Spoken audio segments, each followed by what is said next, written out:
As a young child, Nathaniel Bowditch, a famous American mathematician and navigator who completely changed the world of navigation forever, grew up in the seaport town of Salem, Massachusetts for most of his childhood.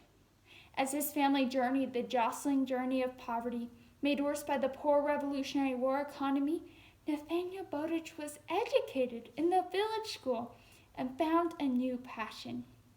He loved learning, especially mathematics. Sadly, due to family circumstances, he was taken out of school at age 10 to help his father with the family business. Later, at age 12, he was apprenticed in a ship's chandler shop until age 21. During this time of apprenticeship, Nathaniel Bowditch had no formal education or learning. What? Nathaniel Bowditch, a famous American mathematician and navigator who completely changed the world of navigation forever, had no formal education or learning at all during his teens? We'll continue with the story. While Nathaniel Bowditch was apprenticed in the ship's chandler shop, with the help of some friends, he educated himself in mathematics, including algebra and calculus, as well as astronomy and Latin. Later, he learned other languages, including French. Although he never went to college, he received an honorary master's degree from Harvard.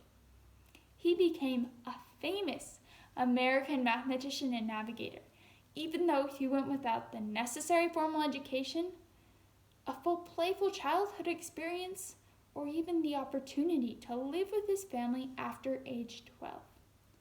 His story, and countless others throughout American history, show us a similar pattern. We are not entitled to become anything we want to become, but we can become anything we want to become if we are willing to put in the sweat, study, and sacrifice necessary to become who we want to become. There is a problem in our society today. This problem is being taught everywhere, including in schools and other settings. This problem is called entitlement. Entitlement is defined by the Merriam-Webster Dictionary as, quote, belief that one is deserving of or entitled to certain privileges, close quote. This entitlement belief causes selfishness, a lack of gratitude, unhealthiness, and a hindrance of progress financially and otherwise. The people in our society are being taught that they are entitled to many things, including free education.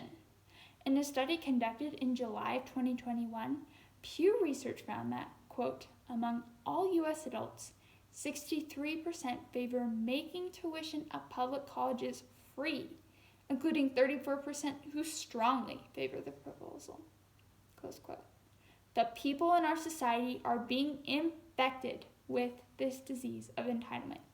This disease of entitlement, as rampant and contagious as COVID-19 itself, is spreading throughout society today. What is so bad about this disease of entitlement? Entitlement is detrimental at a national and personal level because it diminishes liberty, progress, and our essential relationships with others. How does the entitlement mentality decrease liberty? When the people of a country think they're entitled to free education, for example, they turn to the government to give it to them. The government in turn gains more power. The people have less liberty. When we give other people the power to solve our own personal problems, they gain more control of our personal lives.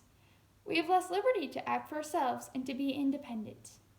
Second, entitlement prevents us from taking the initiative to progress, which results in no progress. Remember the story of Nathaniel Bowditch? When his father apprenticed him in the ship's chandler shop until age 21, Nathaniel Bowditch could have stopped studying. He loved learning, so he could have been angry at his father, his life, or even God for indenturing him as an apprentice and stopping his education. He could have said to himself, I am angry with my learning, and walked the bitter life he made for himself, an angry ship's chandler's man, with no chance of receiving a college degree, with no chance of changing the world, or with no knowledge by which to save the many lives he saved through his work in navigation. It is easy to imagine what could have happened or what should have happened, but guess what? Life happened and Nathaniel Bowditch acted. The problem with the entitlement mentality is that when life happens, the entitlement mentality prevents us from taking action. No action means no progress. Third, the entitlement mentality causes us to have bad relationships with others. Alice Boyce, a PhD, wrote an article for Psychology Today on entitlement tendencies. Some of the tendencies she listed are as follows. Quote, you expect other people to be more interested in you and what's on your agenda than you're interested in them and what's on their agenda. You see your interest as more interesting than other people's, and see your goals and dreams as more valid or important than other people's. Close quote. Also, quote, you disregard rules intended for everyone's comfort. For example, you ignore the signs asking you to please not put your feet on the chairs at the movies. Close quote. Finally, quote, you think it's okay to upset or offend other people. You see people who like to keep the peace as weak. Close quote. All of these actions are selfish to others. We as people don't like to be treated this way.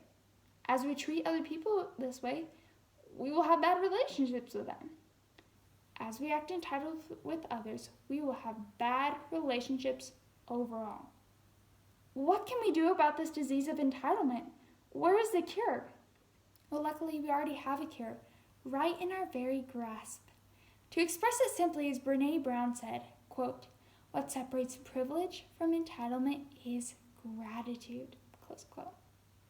Also, in an article written for the U.S. News and World Report in 2017, Jennifer Hartstein, a psychiatrist, wrote, quote, gratitude is the antidote to entitlement, close quote.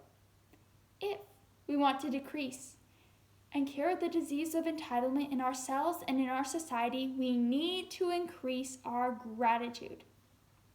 When we are entitled, we are not as grateful, and we do not gain the rewards of gratitude. An article published by Harvard Medical School in August of 2021 told of an experiment done by two psychologists, Dr. Robert A. Emmons of the University of California and Dr. Michael E. McCulloch of the University of Miami, on gratitude. In the experiment, they asked the participants to write some sentences each week. One group was asked to write about what they were grateful for. The other group was asked to write about the daily events in their lives that bothered them. The study showed a very interesting result. As the article states, quote, after 10 weeks, those who wrote about gratitude were more optimistic and felt better about their lives. Surprisingly, they also exercised more and had fewer visits to physicians than those who focused on sources of aggravation. Entitlement's very nature focuses on sources of aggravation. Which results do we want? How do we increase our gratitude? Elizabeth Scott, a PhD and an award-winning blogger on emotional well-being, wrote an article for verywellmind.com about simple but effective ways to cultivate gratitude. One of the ways she listed was to keep a gratitude journal. I really wanted to see how that worked, so I set a goal to write 3 things I was grateful for about my day. As I did this, I noticed an amazing result.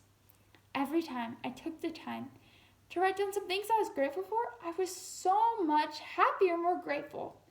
It wasn't a complicated action that took a lot of time, but it definitely increased my happiness and gratitude. I also felt a lot less entitled. As we grow gratitude in ourselves, we are combating the disease of entitlement, along with all of the dangerous consequences that come with it.